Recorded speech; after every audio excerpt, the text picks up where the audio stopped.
Hello class, this is advocate Yasmin और आज हम एक बहुत इम्पोर्टेंट वीडियो लाए हैं जो है हमारी इंडियन एविडेंस एक्ट 1872 से।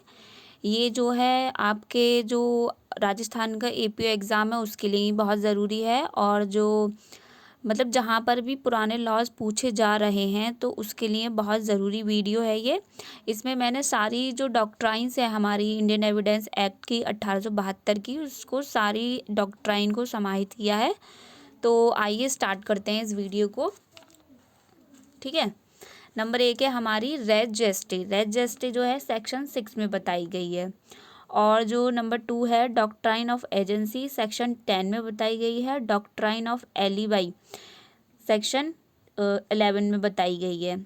और सेक्शन जो 4 है हमारी आइडेंटिफिकेशन परेड, सेक्शन 9 में बताई गई है। आइडेंटिफिकेशन परेड मतलब कोई भी व्यक्ति करा सकता है और किसी भी व्यक्ति के द्वारा की जा सकती है। मतलब कि अगर किसी व्यक्ति को जानना है किसके द्वारा क्राइम किया गया था और किसी व्यक्ति ने उसको देखा है तो उसको पहचानने की प्रक्रिया को ही हम आइडेंटिफिकेशन परेड कहते हैं, जो कि हमारे सेक्शन 9 में बताई गई है। ठीक है, फिर है डॉक्ट्राइन ऑफ रेफरे। डॉक्ट्राइन ऑफ रेफरे से मतलब ये है कि जो अगर कोई तथ्य ए नाम के पर्सन को पता है लेकिन जो उसका मालिक है वो बी है, तो बी जो है ए को रेफ़र कर सकता है कि ये चीज़ आप ए से पूछ सकते हैं।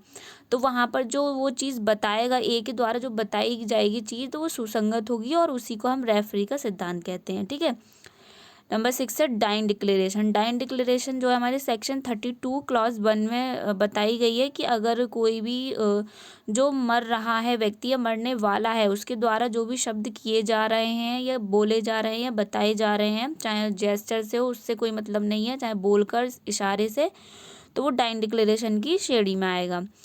पर हाँ, इस पर ये ध्यान देना होगा कि जो डाइंग डिक्लेरेशन तभी मान्य होती है या तभी उसको डाइंग डिक्लेरेशन कहेंगे कि जो व्यक्ति ने शब्द कहे उसके बाद उसकी मृत्यु कारित हो गई तो वो 32 के क्लॉज 1 में आएगा। लेकिन अगर मृत्यु कारित नहीं हुई तो वो अदर सेक्शन में रेलेवेंट हो जाएगा। ठीक है, फिर है हमारा सेक्शन वो नंबर 7 रेस जुडिकाटा लाइक 40। ये जो है हमारे सेक्शन 40 में बताया गया है। इसका जो प्रावधान है हमारे सीपीसी में भी बताया गया है और इसमें भी है। ठीक है, सेक्शन 8 है हमारा जजमेंट इन रैम जो है 41 में। और 10 नंबर पे बताया गया कि राइट इन पर्सोनम जो है हमारे सेक्शन 42 में। 10 है रेस इप्सा लोक्यूटर जो है सेक्शन 106 में।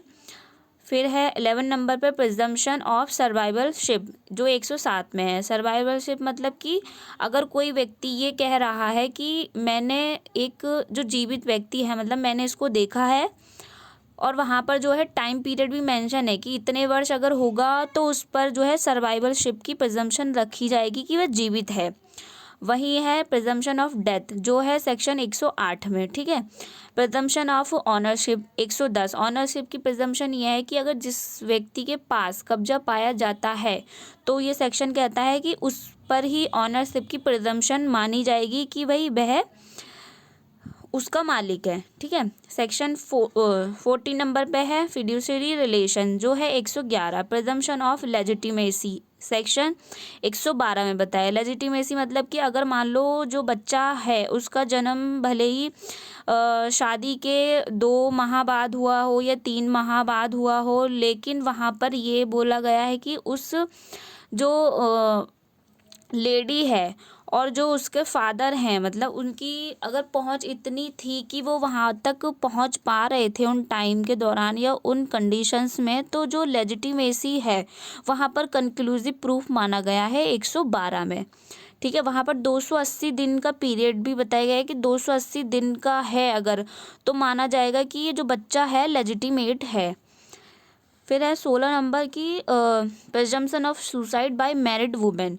तो वहाँ पर जो है सुसाइड की जो मैरिड वुमेन के द्वारा अगर सुसाइड की जाती है उसकी प्रिजम्पशन जो दे रखी है हमारी 113A में और ये अमेंडमेंट के द्वारा ऐड हुई थी 1983 में। ठीक है, रूल ऑफ प्रूडेंस जो है 114 के क्लॉज बी में बताई गई है। Presumption of dowry death 113B के द्वारा ये ऐड की गई थी 1983 में।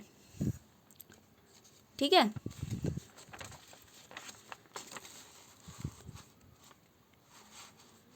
अब देख लेते हैं हम प्रिजम्पशन ऑफ रेप की प्रिजम्पशन बताई गई कि अगर कोई महिला, कोई लेडी या कोई वुमेन या कोई फीमेल अगर उसने ये बोला है कि मेरे साथ रेप घटित हुआ है, तो वहाँ पर मतलब ये मान लिया जाएगा कि ये उसके साथ रेप घटित हुआ होगा।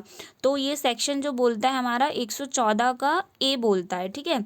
वही हमारा है 20 नंबर पे डम विटनेस की जो धारा बताई गई है 119 सेलुलस पॉपुली सप्रेंस के जो है 123 में बताया गया है, और हॉस्टाइल विटनेस 154 में बताया गया है, और रिफ्रेश मेमोरी जो है 159, ठीक है।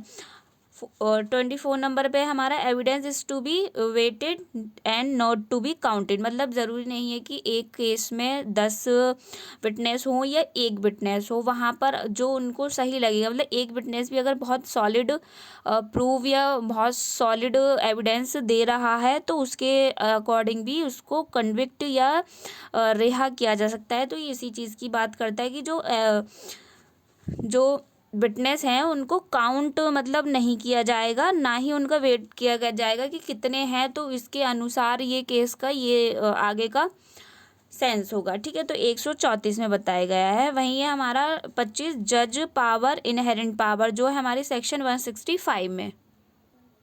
तो आज की वीडियो में बस इतना ही। अगर ये वीडियो अच्छी लगी हो तो चैनल को लाइक करें, शेयर करें और सब्सक्राइब करना बिल्कुल ना भूलें। Thank you.